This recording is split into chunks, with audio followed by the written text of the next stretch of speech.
was identified as mentally retarded, put back from the 5th grade into the 4th grade, and stayed in that category until I got out of high school. I don't have any college training, but I met a high school teacher who one day changed my life. I was waiting on another student, and when he came in, he said to me, "Young man, go to the board and write what I'm about to tell you." And I said, I can't do that, sir. He said, "Why not?" I said, "I'm not one of your students." He said, "It doesn't matter. Follow my directions now." I said, "I can't do that, sir." He said, "Why not?" I said, "Because I'm educable mentally retarded." And he came from behind his desk and he looked at me. He said, "Don't ever say that again. Someone's opinion of you does not have to become your reality." And as he talked, my heart began to beat fast. Tears began to run down my eyes, and I was in the back just listening to him, because the speech he was giving, that speech was for me. And he said, "Les Brown," he said, "if you want to do anything worthwhile in life, you've got to be hungry." I told Mr. Washington I wanted to become a disc jockey. And so I started working to develop myself. He said, "I want you to practice every day being a disc jockey." I said, "But I don't have any job now." He said, "It doesn't matter." He said that it's better to be prepared for an opportunity and not have one than to have an opportunity and not be prepared. And as I was working to develop myself, I applied for a job as a disc jockey, WMB, on Miami Beach. I went to a guy named Milton Butterball. I said, "How you doing, Mr. Butterball? I'd like to get a job as a disc jockey." He looked at me, he said, "You have any broadcast background?" I said, "No, sir, I don't." "You have any journalism background?" I said, "No, sir, I don't." He said, "We don't have any jobs available."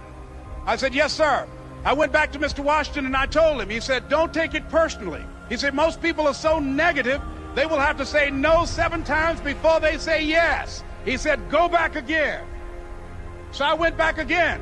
I said, "How you doing, Mr. Butterball? My name is Les Brown." He said, "I know what your name is. What do you want?" I said, "I'd like to know whether or not you have any jobs as a disc jockey, sir." He said, "Didn't I just tell you yesterday we didn't have any jobs?" I said, "Yes, sir, but I know whether or not somebody got laid off or somebody was fired, sir." He said, "No one was laid off or fired. Now get on out of here." I came back the next day like I was seeing him for the first time. I said, "Hello, Mr. Butterball, how are you?" He looked at me with rage. He said, "Go get me some coffee." I said, "Yes, sir." And I went to get him some coffee. After a while, I would get their lunch and dinner, and I would go in the control rooms and take the disc jockeys their food, and I would not leave until they would ask me to leave. One Saturday afternoon, while I was at the radio station, a guy named Rock was drinking while he was on the air. I was the only one there, looking at him through the control room windows, walking back and forth, young, ready, and hungry. Pretty soon the phone rang, and it was the general manager. And I answered the phone. I said, "Hello?" He said, "Les, this is Mr. Klein." I said, "I know." He said, "Rock can't finish his program." I said, "I know." He said, "Would you call one of the other DJs in?" I said, "Yes, sir." I hung the phone up. I said, "Now he must think I'm crazy." I called my mom and my girlfriend, Cassandra. I said, "Y'all turn up the radio and come out on the front porch. I'm about to come on the air." I waited for about 20 minutes, and I called him back. I said, "Mr. Klein, I can't find nobody." He said, "Young boy, do you know how to work the controls?" I said, "Yes, sir." He said, "Go in there and don't say nothing here." I said, "Yes, sir." I couldn't wait to get behind those controls. I put on an old Stevie Wonder record called Fingertips. I sat down behind that turntable. I said, "Look out, this is me, LB Triple P, Les Brown, your platter playing papa. There were none before me, and there will be none after me. Therefore, that makes me the one and only. Young and single and love to mingle, certified, bona fide, indubitably qualified to bring you satisfaction, a whole lot of action. Look out, baby, I'm your love man." I was hungry. I was hungry. You got to be hungry. Begin to know that you have greatness within you.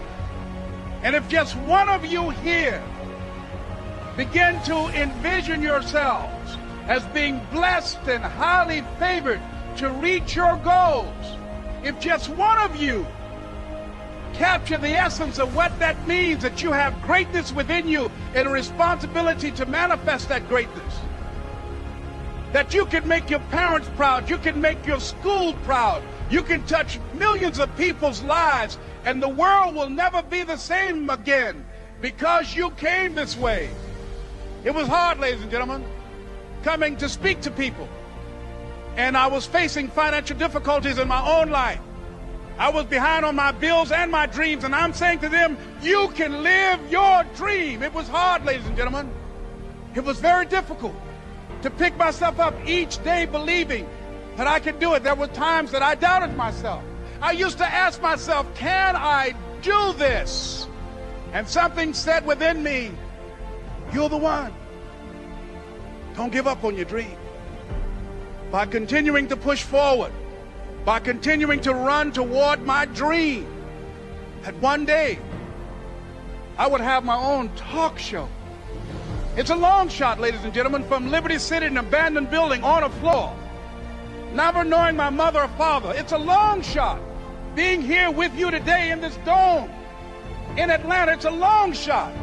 No college training, labeled educable, mentally retarded, but I kept running toward my dream. Don't stop. Don't stop running